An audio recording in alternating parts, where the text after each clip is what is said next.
Today, we discuss MMA media still trying to cope with the loss of Israel Adesanya. And were you aware that Valentina Shevchenko is rematching for a 125-pound title this Saturday night at UFC Noche? Did you know? I'm not sure a lot of people know because all everyone has been talking about is my first topic. All of this and more today on Matter of Fact MMA. Let's get into it. What's up? What's up? What's happening? I appreciate you for joining your boy Matt again. First off, I do want to say I really appreciate everyone, all of the comments, all of the likes, all of everything on my previous video. It was much appreciated. I'm very happy to see that. I'm going to try my best to really grow this channel. So I appreciate you all for riding with your boy. Let's get off into it. So we're just going to touch a little bit, just a little bit here on the Israel Adesanya situation going on right now, which is probably not much of a situation. But I just wanted to kind of touch back on it. So here's what we got going on. So, of course, unless you're living under a rock, Israel Adesanya lost the middleweight championship last Saturday night, UFC 293 to Sean Strickland. What has happened since then? There's been some great interviews. I know everybody thinks I hate him, but shout out to Ariel Helwani. There have been 2 great interviews, actually 3, coming out of that with Dricus du Plessis, Robert the Reaper Whitaker, and Eric Nixon, and which is Sean Strickland's coach. And only thing I kind of wanted to talk about on this portion of the video is the fact that there are still shows that I'm watching, not Ariel necessarily though. I will give Ariel his props. He's coping well with Izzy losing this fight. But there have been a lot of other like MMA media members that I've watched, and they're still struggling. They're beginning their videos. They're ending their videos. They're putting the captions. They're on Instagram. They're still talking about the fact that they can't believe that they live in a world where Sean Strickland is the middleweight champion. And I'm going to say again, as I did in my last video, believe it.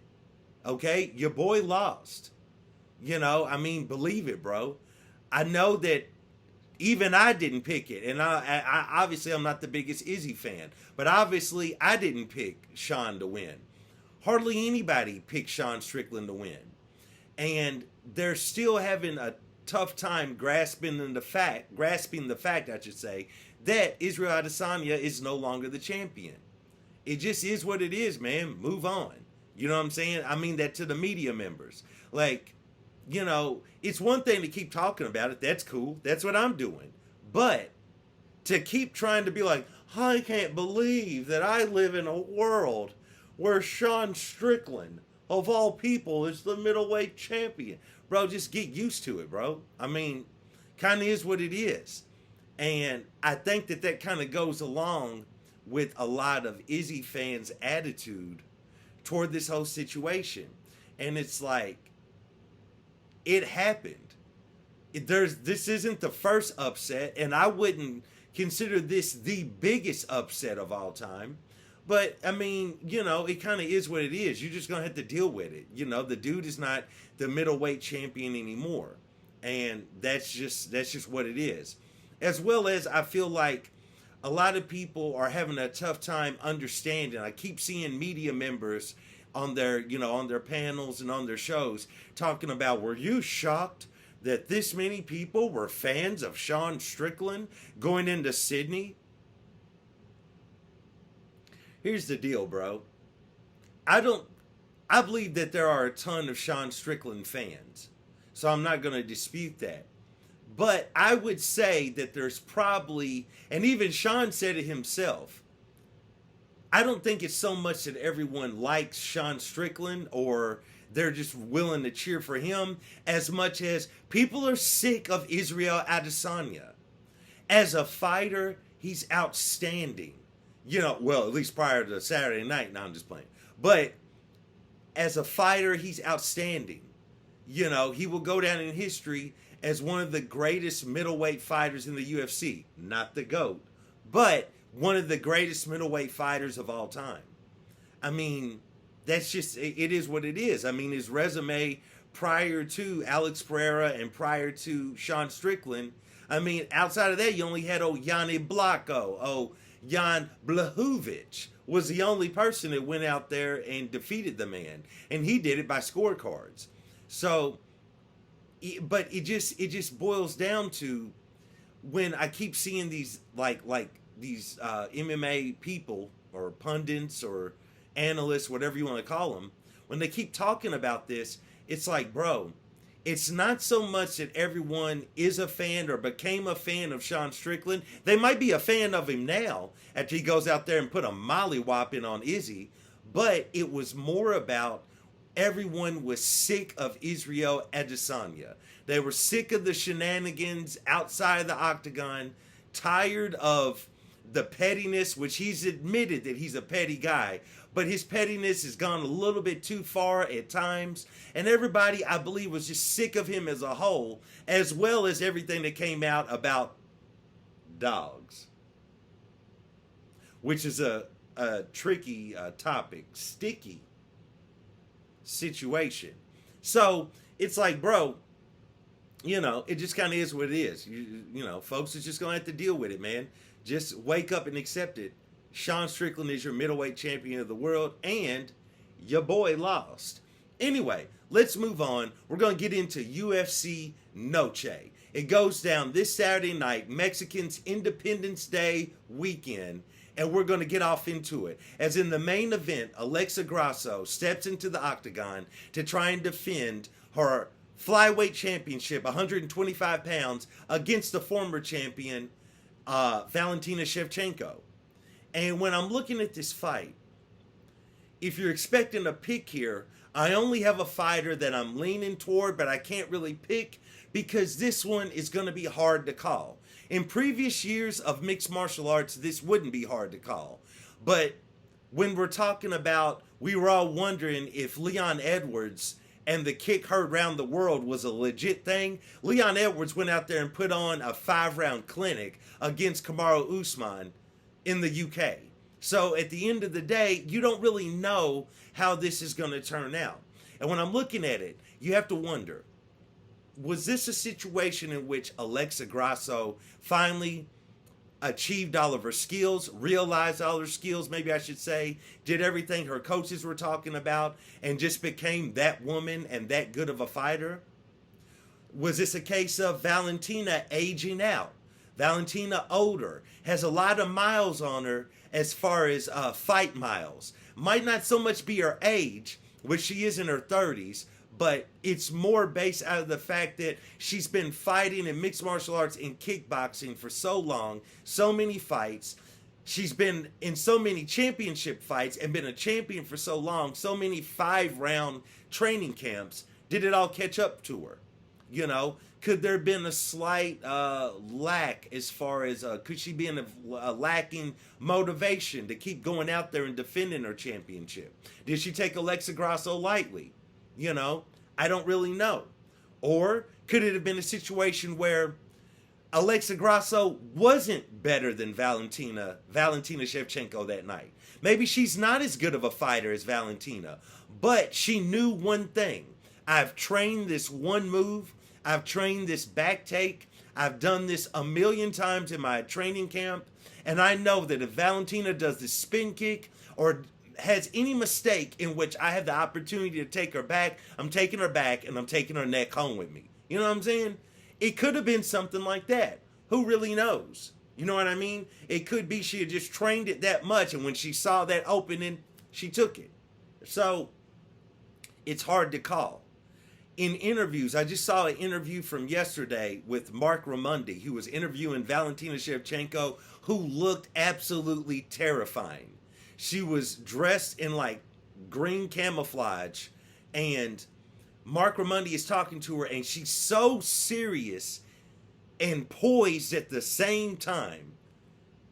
And the violence was just, she had a violent aura around her, right? Like, she looked like she's coming in there on Saturday night to bring the fight to Alexa Grasso. I mean, she looked serious. She said all the right things. Mark Raimondi was terrified by the end of the interview. I mean, she even had kind of alluded to that. Like, with us standing here right now, you don't have an issue. But if we were in the octagon, you would have major problems. That's gangster. That's gangster. She just straight told that man. Like, let him know, like, you ain't got no problems right now, but if we in there Saturday night, you gonna have problems. So, again, it's hard to call. It's Mexican Independence Day weekend. Essentially what this card has been made for is to give a chance to a lot of the Mexican fighters, a lot of the Hispanic fighters, to be able to fight on this particular weekend in T-Mobile Arena in Las Vegas, which is notoriously a destination for Mexican Independence Day weekend. Because normally Canelo Alvarez is fighting, but the UFC beat him to the punch. They were there a little bit earlier and reserved T-Mobile Arena before he could. So he's going to fight in a few weeks now. At the end of the day, all of that could fuel Alexa Grasso. And when I said I was leaning toward one person, personally, I think I'm going to lean toward Alexa Grasso to go out there and get the win. I'm not going to pick her, though. I know that might be straddling the fence. I apologize. But I'm leaning toward Alexa Grasso because I think this could be a Kamaru Usman, Leon Edwards situation.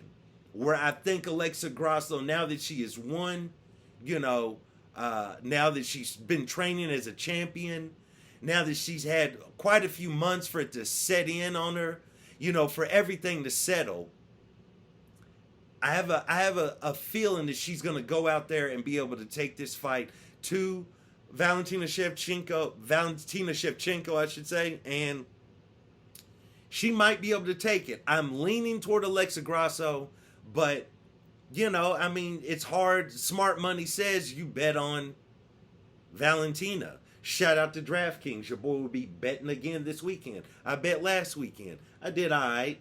Didn't finish up too bad and not too good, but I did all right, DraftKings. I'm still rolling with you. Nevertheless, holla at me. I need a sponsorship. Nevertheless, it's like, it's hard to call. I'm going to lean toward Alexa Grasso, but I could definitely see a world where Valentina goes out there and does her traditional, normal Valentina thing and, quite a bit of grappling, quite a bit of wrestling, strikes to keep her at bay, to set up for the takedowns, and the next thing you know, you got a 5-round decision, new champion / former champion, Valentina Shevchenko. But I don't know. So we're going to see how that plays out. Nevertheless, let's move on to the co-main event. Big Mouth, Trailblazer, Kevin Holland steps in there with Jack Della Maddalena. Oh, JDM. This is going to be a very interesting fight. This should be a banger. You know what I'm saying? When you're looking at this, Jack Della Maddalena is going to go out there. He's going to go out there. He's a very good fighter, very good in the sense of going out there and he sets a lot of traps in which to deliver that devastating power that he has. Even though he finishes a lot of fights quickly, except for his last fight, you can see that he's setting up traps to get his opponent to either kind of, I wouldn't say frustrate him, but to kind of lean them into his power shot. And then he lays them out. And when he cracks, and people hit the ground. You know what I'm saying? Let the bodies hit the flow. I mean, they hit the flow, and they hit it hard. You know what I'm saying? So he's very good at that. He's very tactical at setting people up for him to use his devastating power. If he needs to, he's got pretty good wrestling. It's definitely comparable. It's beyond comparable. And he's got good grappling as well. But his thing is to deliver those blows and either knock you out or definitely get the referee to come in and save your life and do a TKO stoppage. However, I think Kevin Holland is one of the better fighters at 170 pounds when it comes to, I would call him an instinctual fighter. I'm sure that he goes in there with a good game plan. I'm sure that his coaches arm him with a good game plan. But once Kevin Holland goes into any fight, he finds his range. He finds the timing of his opponent. He's able to test out his reach. After a few minutes, sometimes even a few seconds, when Kevin Holland gauges that, it's almost like the game plan goes out the window. And from that point forward, Kevin Holland is fighting off of instincts. And a lot of the time, when you have a fighter like JDM, who I feel like you can't go against him for his last fight, because I believe he had 2 weight cuts 2 weeks in a row. So I think his last performance was just, I got to go out here and get this win. But I don't think he was going to be able to show us a lot, because, I mean, he had 2 weight cuts 2 weeks in a row. I mean, you know, that had to be, you know, horrendous on him and on his body and on his stamina. And he just happened to be locked in a cage with a dog in his last opponent, and, you know, it just didn't work out for him, but he still won the fight. I will say that if JDM goes out there and his game plan doesn't work early to lure Kevin Holland to set a trap so he can deliver that devastating power shot to take him out, I think Kevin Holland is going to be able to get him out of there. In my opinion, Kevin Holland is probably going to stop JDM, I would say either late in the second round. More than likely, though, JDM is so tough, probably early in the third. Or maybe middle of the third. But I think he's going to get JDM out of there. The only reason I say that is because I think once JDM, if he can't get his traps or his plans to work to try to knock out Kevin Holland or TKO him, I feel like his grappling is good, his scrambles are good, but with Kevin Holland's height and his length, I don't know if his grappling, if he's going to be able to overpower, or if he is able to take down Kevin Holland to hold him down and try to ink out a decision on the scorecards. So in this fight, I'm going to go along with Kevin Holland. I think he's going to put them hands on him, and I think he's going to overwhelm JDM and stop him. Probably, I'll go ahead and say, because JDM's tough, I'd say early in the third or middle of the third. Let's move on. We also have Raul Rosas Jr. making his return against Terrence Mitchell. To me, this is just a setup by the UFC to get Raul Rosas Jr. another win and to kind of get him back, back in the conversation of, this young guy. He's out here, he's doing big things. So that's the way I see that. Not a lot more to say about that. I'll be interested to see Daniel Zellhuber versus Christos Giagos. I think that's going to be interesting to see. I mean, Christos, he ain't had a good run in the UFC, but they've only locked him in the cage with killers. I mean, if you look at his resume, he's been locked in the octagon with killers every time. But there's something about Daniel Zellhuber that I feel like he's going to be out there. I feel like he's going to be able to go out there, I should say, and win this fight. Now, it might go to a decision because, the way I'm looking, Christos, he ain't no joke. I mean, he's a tough guy, So he might get him out in decision, by decision, I should say. But I'm going to lean toward Daniel Zellhuber, but I'm anxious to see him fight again. Also, we've got Roman Kopylov stepping in there against Josh Fram. I got Roman Kopylov all day. I feel like he's an outstanding prospect. He's tall, or at least, especially versus this opponent, but I would feel for the division. He's tall, he's rangy, he's got that length, he's going to have the reach advantage in this fight, and I'm gonna have to go along with him. I think he's a tremendous prospect. It's going to be interesting to see how he's going to grow over his next couple of fights, so to speak. But I definitely got him in that. Then the only other fight that I did want to bring up off of this card is Tracy Cortez stepping in there against Jasmine Jasdavicius. This is interesting, right? I mean, I know a lot of y'all are saying anything with Tracy Cortez is interesting. We ain't going there. What I'm talking about is when you, what's the deal with Tracy Cortez? You know what I'm saying? Like, fighting-wise. Like, what's the deal with her? Because earlier in her career, she looked like she was going to be a pretty good prospect. She looked like she was going to do pretty good. And then somewhere along the way, she had a loss or two. And then, she gets in this high-profile relationship with T-City. And I know they're not together now. But then, she starts getting a few sponsorships, a few deals. via social media platforms and everything. And, she's kind of out. She's kind of out there, kind of going out places and parties and, filming herself and everything and throwing it up on the gram or whatever the case is. And a lot of the time when you see that with a lot of female fighters, one of the driving forces for a lot of early stage fighters or rookie fighters to really hone their skills and to hone their craft to get better in general is they want that paycheck, man. I need to get paid, bro. Like, I don't want that half of my paycheck. I want my whole paycheck. Like, if I'm making 20 and 20, I want all 40,000. You know what I'm saying? If I'm making 40 and 40, I want that 80K. You dig what I'm saying?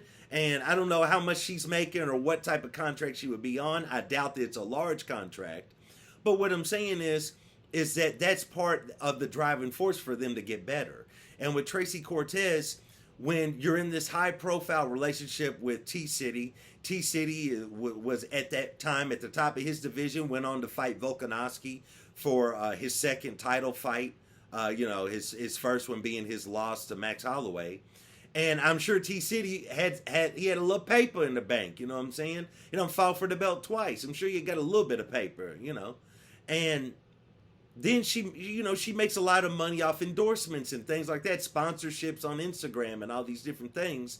So you have to wonder, not only, I was about to say, you would have to wonder how serious is she about getting better at her craft? Like, I'm sure she's a dog and she'll get in there and she'll fight regardless. But is she getting better, though?